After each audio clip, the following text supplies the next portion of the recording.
Avalara proudly sponsors this podcast series about accountants by accountants and featuring some of the best thought leaders in the industry.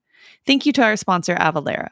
Avalara's award-winning tax automation solutions help accounting practitioners and businesses of all sizes simplify sales tax compliance with real-time rates, automated returns filing, and more.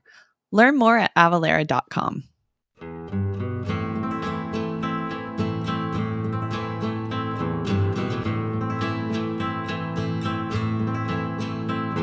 Hey everyone, this is Laurelyn, and you're listening to the Good, the Bad, and the Ugly Accounting Podcast.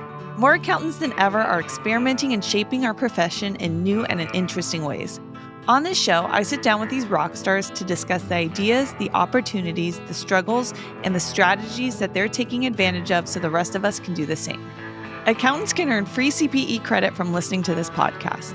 Just download the Earmark CPE app in the App Store or visit earmarkcpe.com.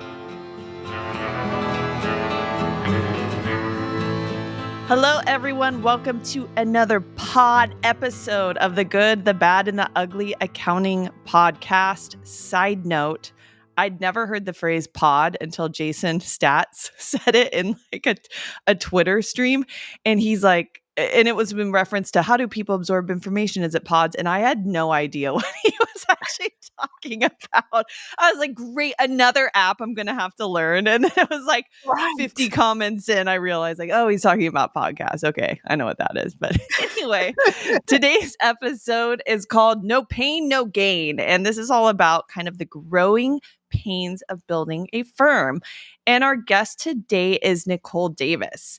And Nicole, okay, so here it says Nicole Davis, but then it also says Nicole Butler Davis. Which is it? So Butler is my maiden name. Okay. And Davis is my married name. So I just hyphenated it and created the firm. Got it. All right. And she is the founder of Butler Davis Tax and Accounting, who she runs with, like, it's going to get weird, folks, with her lover. Right. She runs it with her lover. How long have you guys had? Yes, I do. How long have you guys had your firm? So when we started, yeah. Mm-hmm. So I started full time in 2014, and then my lover came on board in 2016. And we've been running together ever since. Oh, so what was he doing before he came on board? So he was actually a general manager for Aaron's, the rental furniture store. Have you heard of that? Yeah. Yes, he was a general manager for a store in our town, and he was just, retail is real funky, crazy hours, dealing with a lot of mess, and he was just tired. I was like, well, that wasn't a plan for you to come this early, but come on. Yeah. Yes, I am so jealous. There's like nothing more I would love than to have my lover be in business with me. Like, because I'm assuming obviously if you're in business together, it's because you love working together. And I'm like, that's just so cool. I love that. Yes, he's my favorite person to be around. I probably smother him. Yeah.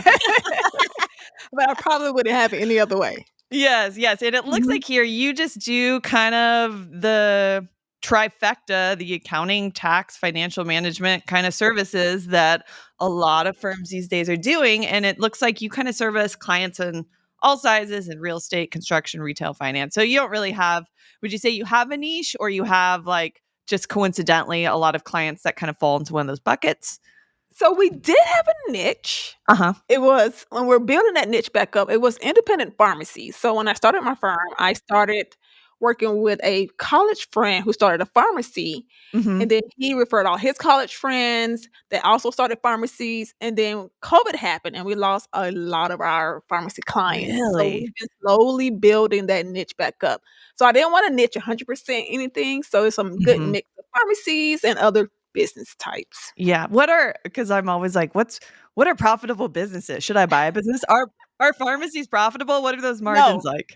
Absolutely not. I have the worst margins ever, right? Okay, so everyone, do not buy a pharmacy business. No, that's our I would not buy a pharmacy unless you really love it, right? Yes. Okay, it's more of a passion. It's a passion Yes, play, not really a exactly, it financial is. play. Mhm. It is. Okay, so before we, like, kind of get really into it, I'm gonna play a game called Love It Okay, and Leave It, all right? And I'll okay, go first, so I don't know if I gave you enough, like, time to, like, think of, "Oh my gosh, what am I gonna say in this?" So you have to say one thing in your firm you're using, whatever, just one thing associated with your business that you love and one thing okay, you wanna leave, all right? okay. And so Got this it. one, I might be a little premature in saying I love it, but I have this problem of I have Gmail, like I have 1,000 Gmail accounts. I have 1,000 calendars and trying to get them to all talk because they're kind of all Uh-huh. for different businesses I work with or I own. But Calendly just sent me an email today that says like you can connect and cross-reference up to like 6 calendars. So I'm Oh, praying that will be my saving grace because okay, it's okay. only a matter of time before I'm triple booked on stuff. So that's why I love it, but again, preemptively because I haven't actually used it. Okay. Right. And then my leave it is, and I'm sure you have come across this. I was on a call with Kristen Keats, shout out to Breakaway Mhm. Advisory, earlier this morning. And we were looking at the audit trail of a super weird transaction and that loop you get caught in the audit trail when you try and like back. Yes, you Yes. When you can't go try and back to the original. You always you get, that is so annoying. yeah. And it's always done that. So Intuit, QBO cares, hashtag, like, please fix that for us. Fix that. Yes, or have a link that says go back to original transaction. Oh my gosh. Yes, so frustrating. So Yeah. the more clicks I have to do, and here's the thing, I will crap on desktop apps all day long, but there is something to be said about QuickBooks Desktop just having a better UX. I mean, it's like not as pretty looking, but like Mhm. I can fly around QuickBooks Desktop. Like nothing is slowing me down. I can open up 3,000 tabs if I want to in there. Like, Yes, that is true, and it's so customizable. You can do a lot more in desktop yes. than you could do in Yeah. at QBO, So so so it's like I all you QBD lovers, like, I get it. I do. I really do. right. Okay. All right, Nicole, what are Alright, your love it and leave it? alright, so my shall I start with leave it? So my leave it is my email is not Gmail compatible. Oh, no. Right? What do So you you use? notice that I sent you an email, like, don't whenever Oh, a client yeah. shares something with me through a Google Doc, I'm always like, I can't open it." So I always put the request, I need access through my Gmail account. So I really hate that because I get a lot of documents through Gmail that I can't open. I Yeah. have to circle Do you back have to the Outlook? client. Is that what you use, or what Yes, do you? we use Outlook, right, and we Okay. set it up through Outlook, and Outlook Mhm, shut that down for us. mhm. My love it is my CRM Acello, so we pretty Oh, much yeah. built out Acello to help run this thing because without it, I would be a hot mess, hot Yes. mess. Yes, and for those of you who don't know, me and, Nicole are in an accounting salon together, and she actually kind of did a demo walkthrough at accounting salon a couple weeks ago showing us Acello, and it's pretty freaking cool. So would you say that Acello would it work well for a firm who maybe isn't as tax heavy? Because I know you're pretty tax heavy, aren't you? Or No, we're not actually. okay. So Okay. we aren't tech savvy. I would say our revenues right now since the acquisition is Uh-huh. probably 40% accounting, another 30%, no, 50% accounting, 30% tax, Mhm. and then no, take that back, 30% payroll and 20 the rest is tax. Uh-huh. Yeah. Uh-huh. So yeah. Okay. Yeah. So a cello, everyone. And I unfortunately this is going to be released after AICPA Engage, but aren't you doing a presentation that wraps in a cello? Or what's your Yes, I'm gonna presentation? mention Acello, but it's the tax season debrief. So it'll have some tips about how to Wait, set you're up done your with tax CRM. season? You're done with tax season, Nicole? You No, not I no, not at all. No. same. Like, to on my what thinking about the podcast today, thinking about the tax season debrief earlier, I was like, listen, I'm throwing in some blackout dates after tax season. Like I'm telling clients I'm not doing any tax returns from April 16th to June 15th. So Yes. it's Yes. just it's like I've been doing taxes nonstop since April 15th. Yeah, when do we stop calling it tax season and just it's Right. like tax year? Right, It's just exactly. not a season. It's never ending. Oh, definitely. Okay, so there's two specific things we're going to cover today that are pains that anyone with a growing firm are going to come across for the most part. The Mhm. first is has to do with employees, and the second has to do with acquisitions because there Okay. is a point, like I've seen it in all my friends firms, there's a certain point where you stop doing the organic growth and instead you start doing the acquiring to grow. So but let's start out with employees and Okay. very specifically when a new employee doesn't work out. 'Cause how frustrating is that? So, okay, so let's like go back to the beginning. Prior Okay. to hiring, what Okay. did your staff situation look like? Alright, so when I started full-time in 2014. It was just me, and I hired a part-time admin. So I hired an admin right off the bat, Mhm. just because I knew I wanted to focus my attention on growing the firm and I couldn't wear all the hats. So it was me and her for a very long time. She's still with me. She's now our communication and marketing specialist. Oh, cool. So from there, then my husband joined us in You love her. 2016. Yes, I love her. He Sorry, joined us everyone. in 2016, and then we hired our first employee. So my very first employee actually reached out to me. Oh. She had worked, I think, at a car dealership in their AP department, and she was trying to like sit for the CPA, get her license. So she reached out to me, and I wasn't thinking about hiring anybody, but I was like, Mhm. heck, why not? Why not give her a shot?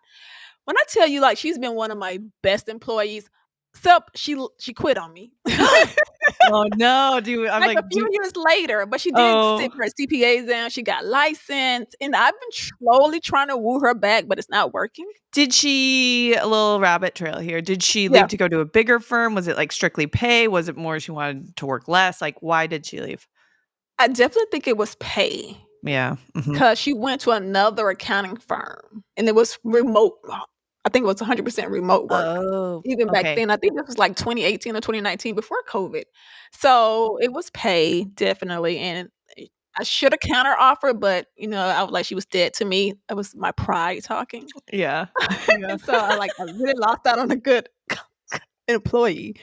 Yeah. And then we slowly just started adding bookkeepers over time, and I have Mhm. had the worst luck with hiring, like, really good bookkeepers. Oh, and are you hiring domestically or are you outsourcing So, initially, we overseas? only hired domestically until I was Mhm. like, "You know what? I can't find, like, highly skilled bookkeepers, right? I have to have someone that doesn't know anything, bring them in, train them, and let me tell you, I have the shortest amount of patience."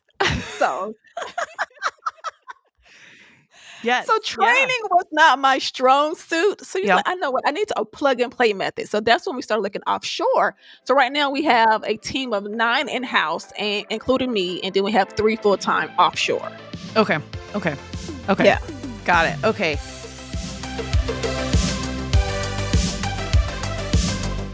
Avalara helps businesses of all sizes get indirect tax compliance right. Their sales tax solutions help you manage sales and use tax complexities while lessening risk for your business and clients. Whether you're a small business or a global enterprise, Avalara can help you deliver tax compliance services confidently and efficiently. Over 30,000 organizations across the globe use Avalara's cloud-based compliance solutions to solve transaction tax compliance needs, including sales and use, VAT, and other direct and indirect taxes. All right, and so you decide, all right, we need another employee at this time. And how do you decide when it's time to hire someone? What metrics are you looking at? Or is it more just like a gut Mhm. feeling, like we're working too much, we need someone? Yes, initially it was definitely just gut feeling. I was like, so I'm the type that I want to hire to delegate the work to. Like, I want to make a decent salary, but I don't need to make all the money in the world, right? I Mhm. just want to build a firm, employ people to make good money as well. Well, I'm not hoarding all the profit. Like, I don't need to hoard the profit Yeah. because I don't Mhm. wanna do all the work, right? Yeah. And then eventually I started hiring to build in capacity. So for me, it was more so, okay, we know that we want our sales to be so and so by a certain date. Like, do we Mhm. have the capacity if we were to hit that goal to service these clients? So for us, it's more so we overhire to build in capacity. Mhm. So Okay. So here's a question because like tax suitors always Mhm. debating this. As you're Yeah. kind of doing this calculation and determining what is capacity, Mhm. are you having people use timesheets to track their hours?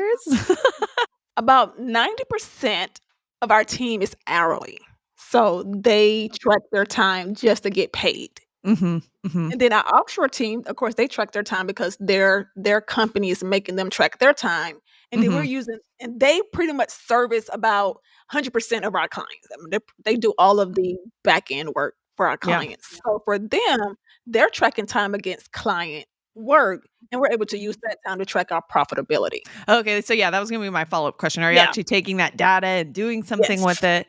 And do you feel like, because I know it can be hard necessary sometimes to extract that information if one person working on a client's incredibly efficient while the second person's not. So how are you able to kind of like flesh out taking that into account that some people are gonna be high performers, some people low performers? Right. So with that, and this is what I love about Cello because every client has, the bookkeeping task. So every time we're closing the books, the team starts the task and they finish the client's books. They stop it. So it tracks the time within a Cello. So Mhm. and each of the tags are assigned to different people.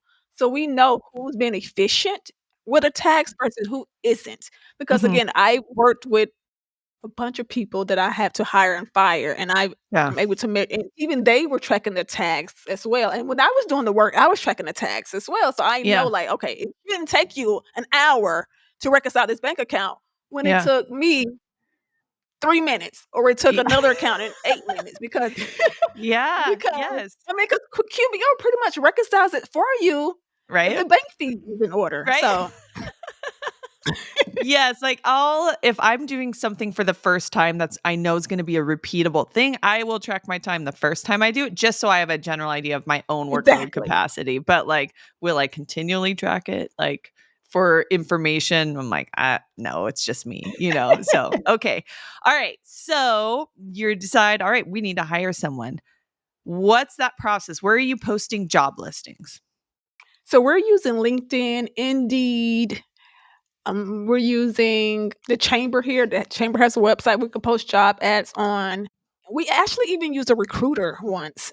Oh, and how That didn't does work out too well. do they, I've never used a recruiter. Don't they how do they get paid? Isn't it like a percentage or what's that? It is. It's a percentage of the base pay for the new hire, but they Okay. only require payment once the employee is placed, Mhm. and then you pay like 30 to 60 days after. Okay, and why was that not a good experience? It was an entry level accounting position, Mhm. and she just couldn't like get the work done. Mhm. And again, like I said, I have very short patience, so I didn't understand, like, why can't you listen, listen, I like, even today, like, Lord, really, it's funny that we're talking about employees. Even today, I was on a rampage. I usually not on a rampage, Yeah, but yeah. today I was. I'm trying to figure out, like, because 'cause I've been traveling a lot, and I'm trying to figure out why isn't this client's books closed? Mm. They've been a Mhm. client since January. And our virtual team is still asking for documents, and I'm like, "What in the hell is going on?" Yep. Mhm. So I've been on a rampage, and so that the employee through the recruiter, same issue. It was like Mm. we sat down. We have an online training course that every new client goes through, Mhm. every new employee goes through, Mhm. and we pretty much tell them how we work in our company, what's expected of them. Like we give them access to bookkeeping courses, so they need if they need to beef up their skills. So Mhm. this is all done during the first 10 to 15 days of their employment. So they're not working on any client work. They're just getting acclimated to how we service clients. Mhm. So when Mhm. she came on, I mean, she looked promising. And then Yeah. all of a sudden, I think things just started she just started being really careless with her work, and there were a lot of security issues coming into play. I was like, "Listen, I've been in business 7 years, and I have never had these type of issues before, like, Mhm. there is a problem." And I think it just stemmed from, like, some personal things that were going on in her life. So, nothing that I could have done differently to make it work. I just think Mhm. it was something she had to deal with, and we decided to part ways. Yeah. So Yeah. Okay. All right. So you list, this job posting on these various platforms. How many applications did you receive? So on LinkedIn, for some reason, our LinkedIn hasn't been as great as it used to be. So we Mhm. probably get like between 10 and 15 on LinkedIn after a month of posting. Indeed is where you get a ton of applications, and you just don't wanna sift through all those applications, so I have my, admin go through and pick pick out the best ones Yeah, for yeah. me to look at, and I even had her do, like, the initial screening calls. I like 'cause they can set up interviews through LinkedIn now, so when they set an interview up, I report it to her. She would do an initial screening call, and then she would give me her take on how, if they were a Mm, good fit or not. Because initially, I wanna see if they're a good fit, and she has a really good read on people. And then after mhm, that, they have a second interview where it's either through a virtual meeting or they come into the office, and that's a much longer interview where mhm. the candidate's gonna meet with me, it's gonna meet with my lover, and Lava. and some other team members to just to see if it's still a good fit. Yeah, And then we do yeah. a reference check, and then after the reference check, we determine if we're gonna make an offer or not. We pretty much use the interviewing style in Who, which is a book by Jeff Smart, Who, Okay. the method for hiring A team members. Yeah. Uh-huh. Okay, so how many people make it to that process where they're doing the longer interview with you? Not many actually, because they fail the initial screening for the most part. Because we Yeah. only ask, like, 4 or 5 questions, and those one candidate so when I was doing this screening, one candidate told me that he always asked his partners, like, follow-up questions because he didn't want to do the legwork, and I was like, "You actually admitted that." Like, "Okay, that's a no." Like, I love it. I don't wanna do any extra research on myself, so I will exactly, continually bug those above me. yes, that's exactly what he said. I was like, "What?" Because the question is, "What is one of your weaknesses, or what's something you're not good at?" And he was like, "Following up. He doesn't like to do the work." And I was like, "You know I what? like Mm-mm. see, No, it's like, that's "No, not gonna no, work." you don't know how interviews work, like, you're supposed to take a strength and pretend it's a weakness." Like, I work Right, too hard. exactly. I have no work-life balance, I just work, work, work. I Right, sell my exactly. soul to the company, like, that's Tell the truth. right? Like, I care so much about clients, I will bend over backwards for all of them. That is my Right. biggest weakness. Yes. I don't know what Not, like, legitimately what you're bad at, like, shh. so, a lot of times they just never make it out the initial screening because they always give me a red flag, and Mhm. that's what the initial screening is for, like, to look for those red or yellow flags. Yep, mhm. Now, I know this is also another debate, and I think at accounting salon we were talking about too, but what do you lean toward in hiring? Are you more of a culture hire or a competence hire? You know what? I have debated this question over and over again because people always say hire for fit, right? Train for skill. Is that the Mhm. same? I think Okay, yeah. listen, I was like, that's a bunch of baloney because that does not work. That has This not feels worked like for me. another fight on Twitter coming, and, like, I will drop a poll. I will drop a poll after this, and we can watch the comments go crazy. Yes, I hate that saying, like, with a passion because I have always hired for fit. These people have great personalities. They get along well with my team member, but as soon as they sit their butts down in the seat to do work, they flail. I'm like and again, remember, I have very short patience. Mhm, mhm. So, like, once I show you something one time, during that time, you need to ask your follow-up questions. Like, don't come to me 3 or 4 times later like, "What did you say again?" That is one way to, like, get on my bad list, Mhm. right? Because Mhm. I think it all goes back to how I was trained in accounting, and probably even you, right? In a Mhm. corporate, we didn't have all these Loom videos for training or these process manuals. No, you sat down with your manager, they showed you how to do something once, Yeah, you had to take copious notes and go back and do it, and you better get it right. Now yeah. they want training videos, they want Loom, they want process documents. I'm like, "You know what? I don't have time for this." I I think the theme I'm hearing and I'm the same way, but I feel like intrinsically we are self-starters, where if Yes. we don't know how to do something, we're not relying on others to teach us. We're gonna exhaust all our resources to figure out, "Can I figure this out myself?" And only when I'm, Yes. like, hitting wall after wall and wall, I can't, then I'll Yes. ask for help. But, I like, agree with that. yes, Yes. and so that's what we want in an employee is we want a self-starter, and it's like, I'm gonna give you the outline, like, feel free to fill in the gaps. Like, it's like and Right. two, it's like Right. my philosophy, especially as you're learning, I'm like, "It's accounting, no one dies, and the best way to learn is kind of from falling on your face and It getting back up is. and falling on your face and getting And I back up." have given my team, like, I'm like, "Hey, it's okay if you fail. Like, I want you to fail because in failing, you learn, right? Mhm. I said, if there's an issue where you're just 100% sure and it's going to cost either me or the client money and you don't want to make the decision without my input, I understand that. But Yeah.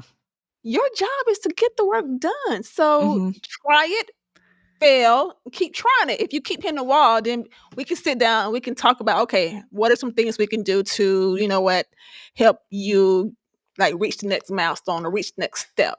So I try to be very lenient because I know that is my shortfall and that I'm very impatient. So I try to like give them like chance after chance because at the same time I sit down with them once, I train them, and then I kind of let them go and do their work, and then we come Mhm. back. So I do try to have, like, a feedback system when they're first starting out. So the first 60 days of employment, we try to meet, like, every few weeks, every other week, kinda Mhm. sit down and see what worked, what didn't work. But Mhm. after so many weeks, I'm like, "We can't keep talking about what didn't work because that didn't work 6 weeks ago. Like, we should Yeah. have figured this out by now." Mhm. So Yeah, okay, so that leads really well into okay, first off, you'd mentioned earlier that you have, like, a onboarding process they go through. What yes. tech are you using? Like, what's the platform behind that? Yes, so I bought this lifetime deal through AppSumo called Acadal. So Okay. it's an online course that you can build out, and I only bought the one. I think it's one university, which was for my firm. I should have bought two universities, but it's Mhm. one university through my firm, and it's kind of like, is it Thinkific or Mhm. yeah, it's one of those online courses, but it's lifetime deal. It pretty much does the same thing that it does, and we can like send employees through that to finish it before they actually start any client work. Mhm. Mhm. And are, like, how many so these people you're hiring? Because I know, like, nowadays, all of us firms are very app heavy. How many different types of apps are new apps they're learning to work in? Like, is that part of the hiring consideration? Like, have you worked in these apps before? And then Yeah, how extensive is that training within those apps as well? that's a great question. For us, the main apps that we're training them on is QBO, Bill.com, because a lot of times they have not used those apps. Mhm. We're training them on our course of Cello, training them on QB time for the no, we use QB time for instead of T sheets now. And we encourage them. We actually have it in our salary progression worksheet to say, hey, if you're not QBO certified, if you do get QBO certified within so many days, like usually 60 days, then we will actually give you a raise. So it's like Mm. a bump in salary. So we try Mhm. to encourage them to be certified in QBO and Build.com, all the apps we're using to service clients. Mhm. Mhm.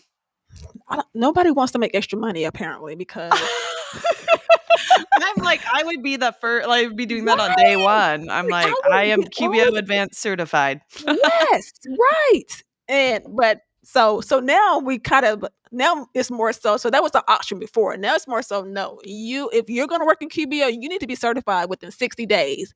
Mhm. And then if you're not, we're gonna let you go. Yeah. I mean, you Yeah. still get the salary increase, but it's not optional anymore. It's more of a requirement now for the Yeah, job. so you still have the carrot, but you added a stick as well. Exactly. Exactly.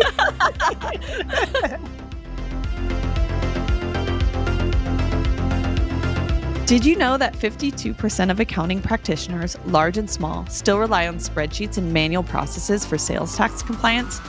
Why not move your accounting practice to the 21st century using Avalara for Accountants?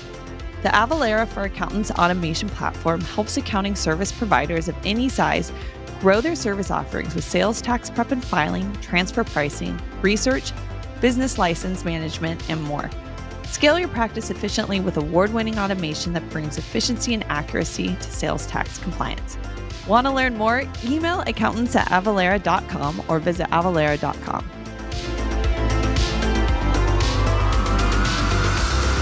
Okay, so during this training process, who's overseeing that? Are you overseeing that, or do you have one of your staff members overseeing it? So Yeah. are you So the right direct now it's report? just me overseeing it, Mm. right? Because I do all of the onboarding for new hires. I Mhm. do all of the initial training. Now we recently hired a team lead, so hopefully she'll be able to fill that role more now. But Mhm.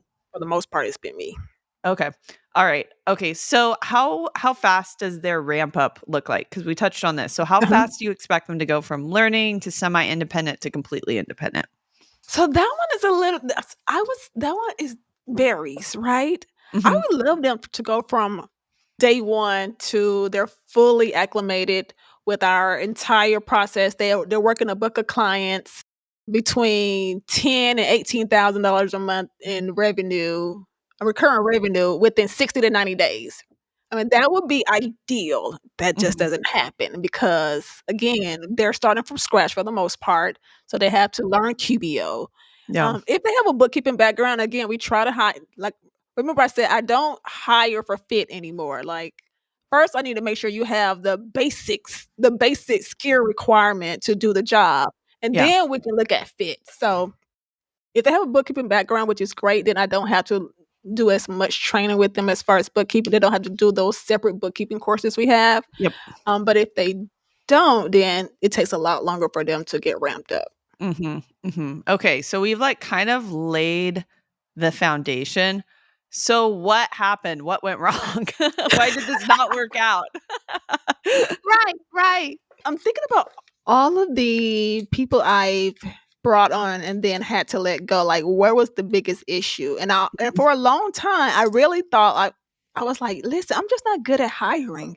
Then my Mhm. coach was like, no, you just need to get better at, training them and then holding them accountable. Like, I was very bad at holding people accountable. So that's why I Mm. would give them chance after chance. And then eventually I was like, you know what? It's not me. It's really not me. It's just because I hired for fit. Mhm. I thought that I could train them to be bookkeepers, but some people just aren't meant to be bookkeepers. Mhm. I think I just hired the wrong people. Mhm.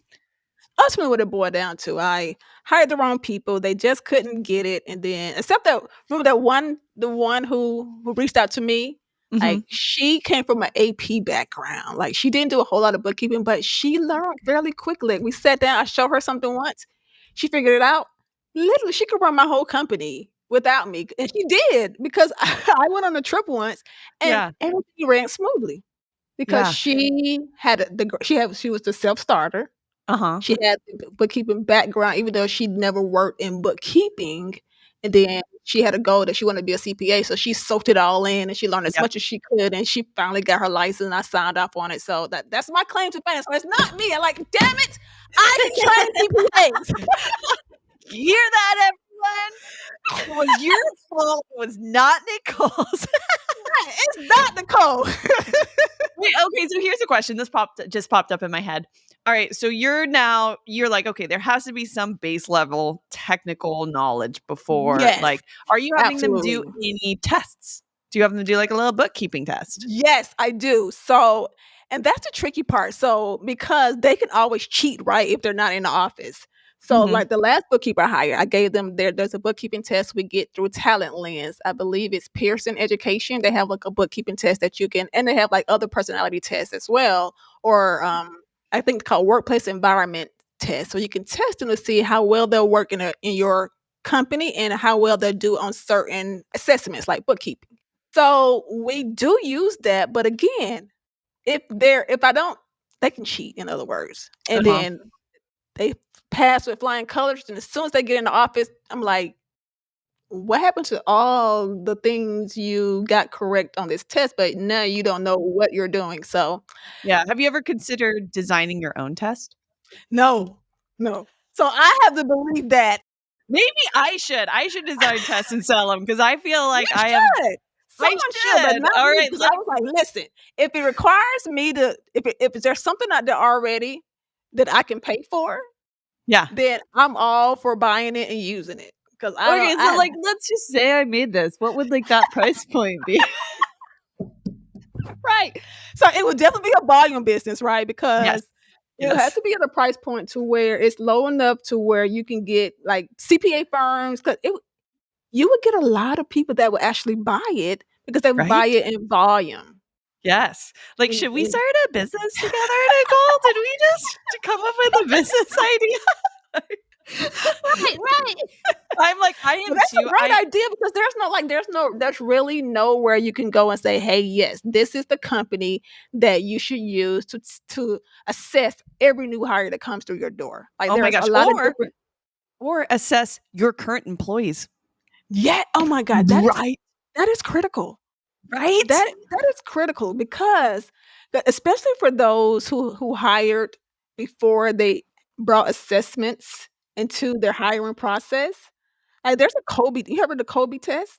No, what's up? Kobe is a great tool to use because it tells you, like, for a role you're hiring, it tells you if that person is gonna be a great fit or not for that role.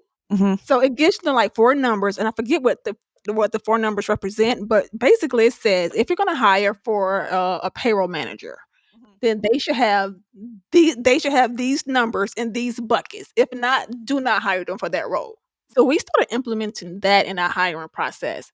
And what I haven't done yet is go back and test my previous hires. And I should because some of these people are not in the right role. And I'm like, Mhm. yeah, it's probably that you're not in the right role versus that you're not able to do it. Yeah. Mhm.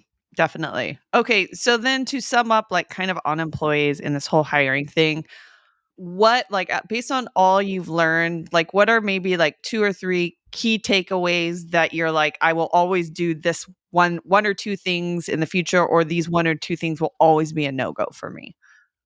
Okay. So, one or two things I'll always do in the future. I'll always use a Kobe assessment before making an offer just to make sure they're a good fit for the role. Mhm. I'll also always do more of the so we use something called 15-5, and it offers, like, the one-on-one check-ins. So when you bring on a new hire, you what I didn't do early on was I didn't do those, like, those weekly follow-ups to see how they were progressing Mhm. throughout, like, the first few weeks of their hire. So doing those one-on-ones are critical because, again, you can usually determine where they're failing and where they're excelling, and you can make adjustments there so that they're more successful in their role. Yeah.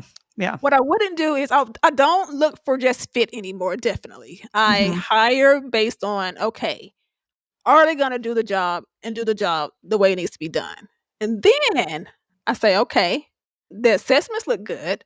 Now let's bring them in and make sure they're fit for Yeah. our company. So what else I wouldn't do? I probably wouldn't hire a recruiter. I wouldn't use a recruiter anymore. Yeah, and it's like, unless they, like, specialize I don't know, I don't think I ever would either. I mean, if there's anyone out here or out there who uses one and it works well, like, please let us know who you're Right, I wanna using and hear some why it's success working. stories. I'm pretty sure there are because I've used recruiters in my corporate jobs. I've been hired through recruiters, and I think I was a successful placement for them, Totally. but it Mhm. hasn't worked out for me. Yeah, yeah. So, okay, everyone. All right. Switching gears a little bit, the other pain of a growing firm we're gonna discuss is going through an acquisition. So, why were you looking to do an acquisition? So we were mainly looking to do acquisition for growth. So we've Mhm. been growing organically since day 1, and we've done pretty well from an organic standpoint, but, you get to a point, like you said, where you're like, "Okay, this is fun, this is good, but in order for us to reach this revenue goal and to do it by this date, we're probably gonna need to do an acquisition." Mhm. So we started looking probably late last year. I actually talked to a couple of people from an accounting salon that have done acquisitions, Yeah. and I was just picking their brain like, okay, what made sense? What worked? What didn't work? And I got a lot of good feedback, and I took all that feedback and I pretty much went out looking for someone to buy. Yeah. And it's funny because we were going to buy an accounting and tax firm, Mhm. but Matt, I don't know you, Matthew May, he works with Kenji. Yeah, Matthew May. So he's like my go-to. I sent him my deal sheet and he's like, no, you need to so I was Everyone, Matthew May, he's on Twitter, so if you're doing an acquisition, just DM him. Sorry, Matthew.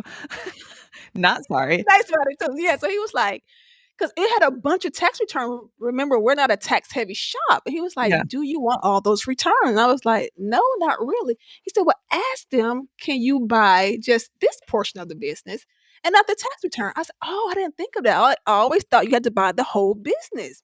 Yeah. They're like, "No," but it's probably good that it didn't work out because they were based in Florida. So something else we learned is, like, if you're gonna do your first acquisition, do it, like, within your area, within your state, because if there's Mm. issues, you need to be able to travel there and take care of it. If you have to hop on a plane and go fix something, like, that can be burdensome, right?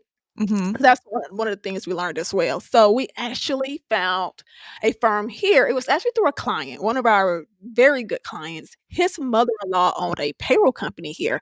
She's owned it the last 20 years. So she's built this good book of business for all the local businesses here in our little town. And Mhm. so we reached out to him to ask her, like, is she interested in selling now? Because she was 3 years ago, but we were Yeah. like, "Nah, we don't want payroll." Yeah. Because but we learned that payroll is a really good business because the clients are super sticky, and then there are Yeah. so many other things that we could, like, offer them Mhm. once we gain their A lot of trust, right? upselling. Yes, a Mhm. lot of upselling. So he reached out to her. He was like, "Yeah, she's interested. She's ready to retire." And I was like, "Okay, good." And then we just Yeah. started that process in late December. We went through the due diligence. Everything worked out great. Like, it was such a good transaction for both of us. Now Mhm. there's a sad part to that because she got really ill right Ugh. after we started the Yeah. talks. Uh-huh. Um, but overall, it's been a really, really good purchase for us. We Yeah. acquired the best part, we acquired employees. So the employees pretty much run it themselves. Like, I Mm. feel bad sometimes. I'm like, I have not done anything as far as any payrolls. The only thing Yeah. I do is do the billing, and I don't even do that part. When one of the employees does that, she sends me what we need to bill each client. I create the invoices, send it out, collect the money. Like, that's Yeah. all I'm doing literally in this acquisition so Yes. far. So it's just been a really good process for us. So now we're looking at, okay, now how can we, make things more efficient? Because again, she started this company, or she bought this company from another guy 20 years ago, and she's been doing things the same way it was done 20 years ago. So it's very paper intensive. Right. And Yeah, I'm so like, that was gonna be one of my questions is how did your tech stack differ, and what's been that process of she had no combining tech them? stack, okay? She What had tech absolutely stack? no tech stack. Paper and pencils, the tech stack. Listen, Youngin? right. So she does use software to process the payroll. That's the only piece of tech that she uses. Which Okay. software does she use? Thomson Reuters ACS payroll. Never heard of it. Yes, they have a payroll applications, and it's really good software. Uh-huh. But other than that, literally everything is paper. When I tell you they print off every payroll, tick and tie, and put it in a box somewhere, we have a storage Holy room full of moly. W-2s from 1999. I'm like, listen, we need to burn this because Yes. there's Yes. no way that this is required right now. No. What's that look back period? I should probably know this, but That it's not 22, 23 No, years. it's not 30 years. For some reason, they were under the impression that they had to keep these things for 30 years. I was like, Oh, "No, that doesn't sound right." I know that's not right. It oh has my to be god. more like 70. The IRS only requires you about 70 years, so Yeah, like listen, 7 we'll to do maybe 10. max 10. Right, we'll do Maybe. 10, but Yeah. anything older than that, we're gonna shred and burn. Like, Yeah. it we were like, "Oh my god, this cannot be life." So, okay, so in this, buyout, was there any transition period? You said, unfortunately, she ended up getting ill. As part of this agreement, was it just, like, cut the umbilical cord, now you have your new baby and she's not part of it, or was she part of that process? So initially, she was gonna be 100% a part of the process. So when we talked Mhm. in December, she had a book of clients that she worked on exclusively, and that was something I expressed Okay. early on. I was like, "Hey, I'm not gonna be able to do that book of clients, so we gotta figure out a way to, like, divide this work up among the current team because I Mhm. got enough on my plate. I don't need to process $100,000 in payrolls because that's what she processed by Ugh. herself." Yeah, yeah. So I was like, that's not gonna work. So she was gonna introduce me to all of the clients that she processed Mhm. so they can get to know me, and then we would explain to them that, hey, Nicole is gonna be the new owner, but she's not gonna process the payroll. It's gonna be one of the other team members. Mhm. But when she got sick, like when I say she got sick, Laura Lynn, she got sick, like Mm. cancer sick. Oh, And it geez. and it rapidly progressed to where she Oh, was no. incapacitated the thing is for her husband, he was able to step in for the most Mhm. part and really help, like, kinda, keep everything together because he worked with her the last 3 or so years. So he had a good Oh, okay. idea how to run the business Mhm. along with the other 4 employees. So, like, without him, I think we would've been okay because the employees, they do all the work, They were just right? great. They Mhm. were great, right? So when you were doing this process, were there like must-haves and nice-to-haves? Kind of like when you're buying a home, like must-have, like it needs to have a master bath, nice to have a swimming pool. Like, did you have any of those? Definitely must have. I was like, if we don't get employees, we can't do the deal Okay, because employees were a again, we don't must-have. have the capacity to take on what they had. We acquired about 150 clients from them.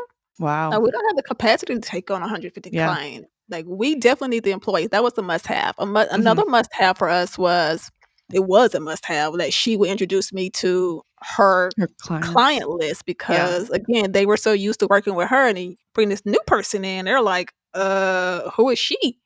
And then we didn't want to lose that book of business because she worked on a third of the book of business for the most part. So that Mhm. was a must-have, but that didn't happen. But it still worked out in the end. Yeah.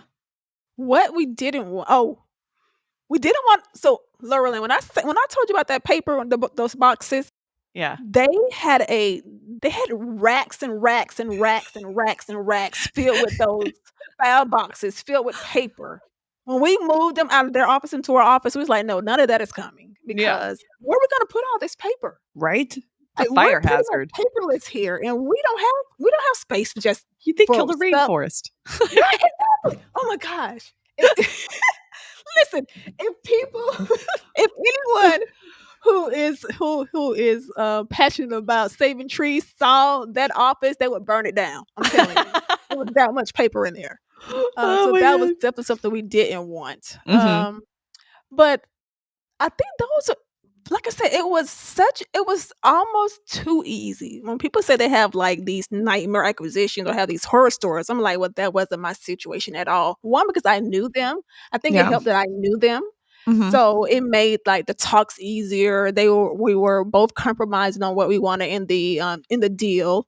So, that helped. I also Yeah. think that it helped that we also started early on taking their team with our team and doing lunches together so they can get to know each Ooh, other, so that nice. to make sure that everyone fit together Mhm. and, Yeah. like, they work really well together. So, Yeah. I think for us, those were the things we definitely needed to make sure it happened, Mhm. Yeah, and and why it it worked sounds out like so well. too that it was definitely a complementary revenue stream as opposed to Yes. your main revenue stream, and that feels like to me that was much easier because it's not like you're taking all these clients from this one tax software and trying to merge them onto your other tax Yes. software. Like it's a completely new tech stack that you're not worried about, having to merge in, transfer Yes. over, do I that think that's whole thing. important too, right?